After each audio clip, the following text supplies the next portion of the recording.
Pagka outdoor, ang dinidetect niya init. Lahat ng nasa outdoor. Kapag ka nasa indoor, ang dinidetect niya lamig. Ayan. Eto.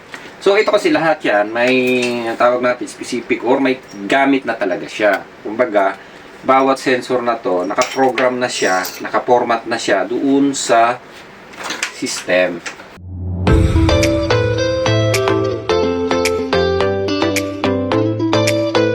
Okay, good day mga ka-master, ka-monster, ka-technician. So, bahala na kayo kung anong gusto niyong tawag Okay, so gagawin lang natin ng reaction video itong nakita natin. Actually, in-upload ko ito kahapon. Ayan yung sensor, hindi ko alam kung anong purpose. Kaya napaisip din ako. Pero parang matagal na naman siya na nakakabit. And gumagana naman siya. So, hindi ko lang alam kung para saan talaga ito yung resistor na ito. Na 10 ohms. Actually, 10 ohms. So, lahat ng sensor, kinabitan, which is wala talaga siya wala siyang nakakabit. Ngayon lang ako nakakita kasi ng ganito na kinabitan. Kaya medyo nagtaka ko. So, hindi naman natin binabash yung gumawa na rin. Which is pwede naman siya. Pero, syempre, kung pagbabatayan natin yung electronics talaga, parang wala siyang gamit yung resistor na ito. Pero may bagay or maaaring makareduce or makababa siya ng resistance or magbago yung function ng sensor kung gumamit ng resistor na ganito. Ayan. So, pag tinignan kasi natin ito, may kanya-kanyang gamit Katulad nito, ito is yung nakadikit doon sa high side natin o nakadikit doon sa discharge, nakadikit sa may compressor. Then, itong isa na to, ito yung nakakabit sa condenser. Then, ito namang isa, ito yung nakalagay doon sa may likod ng condenser na nakakadetect ng ambient o yung hangin o init na nanggagaling doon sa labas. Ayan. Okay. So, ang pinagtataka ko lang talaga, bakit nilagyan ng resistor? Ayan. Kung titingnan kasi natin, ang gamit ng sensor kasi is yan yung tinatawag natin na pag pinag-aralan natin, ano siya parang variable adjustment, variable resistor. Okay. So, hindi ko alam yung eksaktong sign na ginagamit Ito. So, gamitin na lang natin is ayan, resistor type. Okay, pangit ang drawing ko, no? Yan. So, gawin na lang natin ganyan. Kasi variable siya or nag-a-adjust siya ng kusa. Parang ganito ang sign kung hindi ako nagkakamali. So, ang ginawa niya, diretso yan, sensor na yan. Nilagyan ng resistor.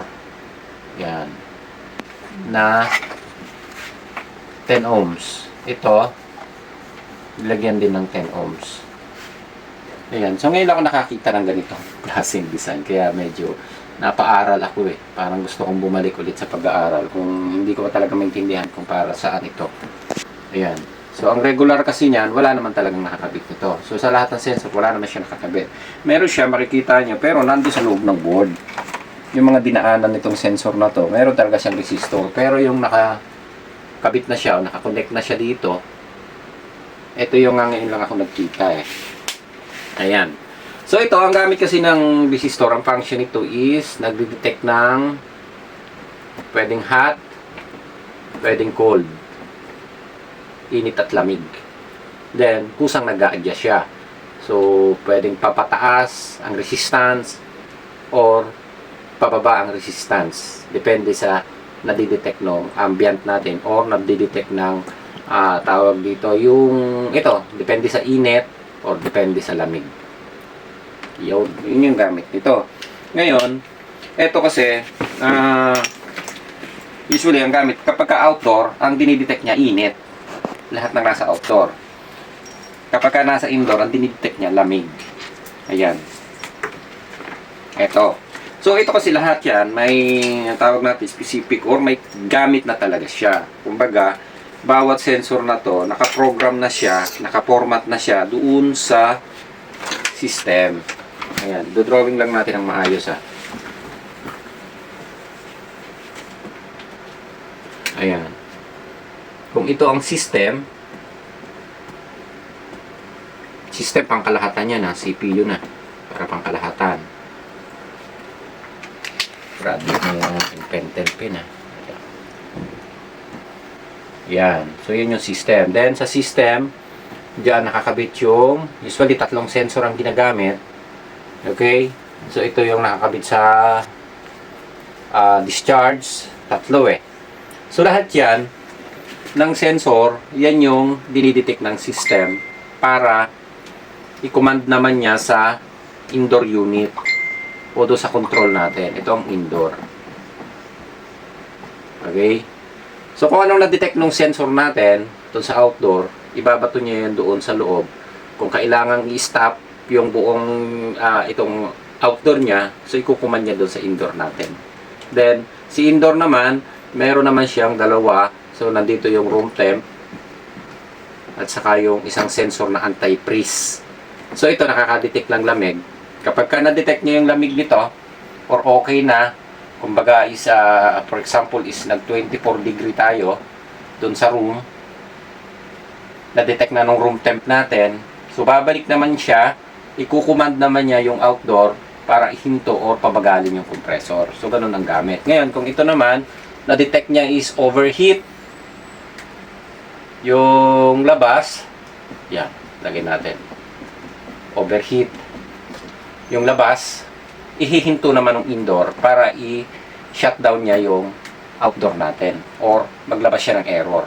So, yun yung gamit. Ngayon, kung ang ginawa natin is naglagay tayo ng isang resistor dito, magkakaroon ng pagbabago yung madidetect niya, madidetect ng sensor para ibato doon sa system or doon sa CPU natin. Ayun. So, yun yung isang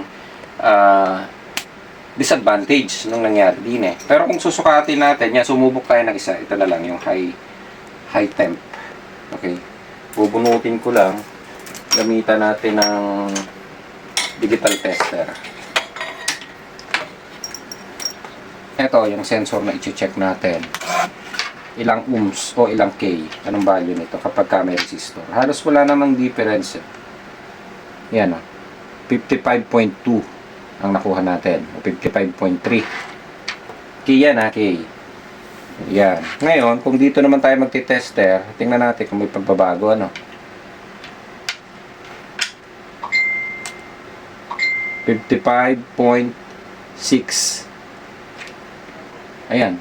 So, halos wala namang pinagkaiba. Kaya lang, nagtataka ko bakit ginamitan. Pero actually, sa actual na function kasi nito, is mababawasan o marireduce kasi gumamit na resistor. Kahit sabihin natin na yun rin yung nakuha nating reading or mababa lang yung naging difference, magkakaroon niya ng drop kasi dadaan pa ng resistor eh. So magbabago pa rin siya kasi nga gumamit siya ng resistor na to, nilagay nila ng resistor. Yan, so pumapatak na 10 ohms, 10 ohms, so 20 ohms siya. May kanya-kanya kasi siyang gamit eh. Kaya kung gagawin natin ito, pwede naman. Kaya lang hindi ko talaga din makita kung anong purpose nung ginawa dito. So, pwede namang wala. Kaya lang, hindi ko alam kung bakit. Ayan, napaisip tuloy ako dito talaga. Ayan, so ibabalik na natin siya. So, magsasample tayo ng unit para makita nyo yung gamit niya. Ayan, tatanggalin ko lang pa. At lang namin itong isang ginawa kong TCL na unit para may pakita sa inyo. Ito yung mga sensor na tinutukoy natin. So, window type lang to. So, ito yung gamit ng ambient sensor. So, yan, nakakabit naman niya siya dito. Siya yung nagdi-detect nung init o nung temperature, ano bang tawag dito, ambient, sa labas. Then, ito naman yung nakalagay dun sa ating condenser. Ayan. So, pwede niyang ma-detect. Ito yung nakadikit na sensor dito sa condenser. Pwede niyang ma-detect kung overheat ang condenser natin, kung madumi yung condenser natin, o nagka-high pressure. So, pwede nang ma-detect nito. Yan. So, yun yung gamit nito. Then, yung isa naman, yung discharge sensor na nakadikit dito sa may ibabaw ng compressor. Ito yan. Ito naman, so, ganun din. Kung maaaring ma-detect niya overheat or mainit na ba yung compressor natin, mainit na yung dumadaloy na dito sa tubo na ito. So, ito yung nakaka-detect na sensor. Yan. So, kaya nga tinatanong natin ngayon, kung yung sensor natin is dinagdagan natin ng resistor, magbabago yung papasok doon sa system natin. Yung madidetect ng system, marireduce or mababago. So, pwedeng ma-reduce or magbago. Ayan, so maaaring madetect niya sobrang init na nito. Then, hindi pa siya pumupunta doon sa system kasi nga, nagdadrop pa siya doon sa resistor na dinaanan. Pasok dito. Ayan, so maaaring magbago. So, ayan. So, dito naman sa harap, eto, kapatong ko lang dito. Ito yung room temp sensor natin. Ito naman yung nakaka-detect nung return o nung lamig. So, dito lalabas yung lamig, then yung return dito. So, kapag yung return is malamig na, madidetect na nitong sensor natin. Yun yung room temp sensor natin. Ngayon, ito namang isa, anti-freeze kung tawagin natin, siya yung nagdidetect kung may refrigerant o malamig yung tubo natin. Ito.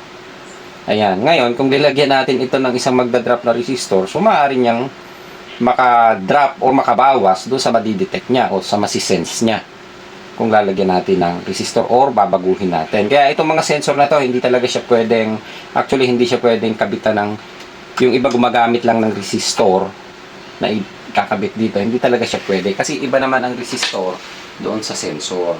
Ngayon, hindi ka rin pwede namang magkabit ng ibang value nung sensor na gagamitin mo sa unit. Kasi bawat unit may kanya-kanyang value na ginagamit na sensor. Kung babaguhin mo yan, like katulad nito, isa 4.5K ang ginamit, then papalitan mo ng 7K. So, under naman talaga siya. Kaya lang, yung madidetect ng ating sensor, iba.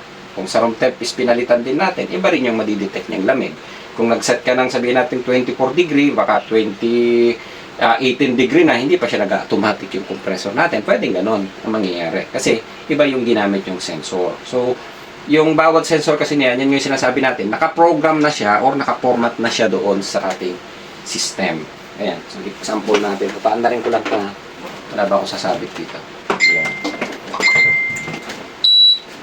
Then, gagamit tayo ng clamp ammeter para makita natin. Ayan. So, mababa pa yung ampere natin kasi malamig din dito sa room natin. So, nasa 1.8 pa lang siya. Antayin lang natin tumaas ng konti. Ayan. Ayan. Pumalo siya sa 2.3 ampere lang. Ito. Ayan. So, nakaka-detect niyan. Magbabago lang siya kapag malamig na yung room natin or yung return na lamig para tamaan yung sensor natin. Ngayon, kung hindi pa lumalamig, hindi pa rin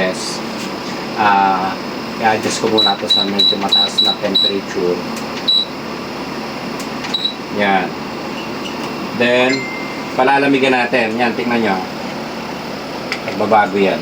Yung ating ampere.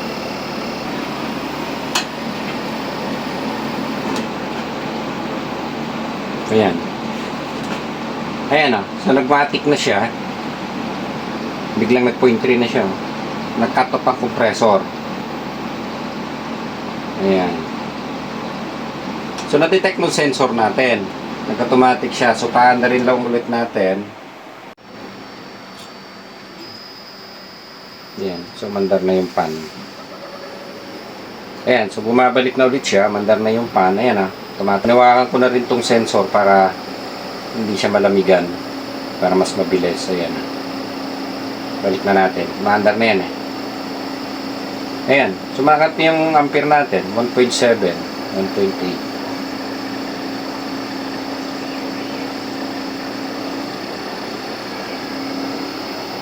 Yan. Yan o. Pataas ng pataas yung ampere natin.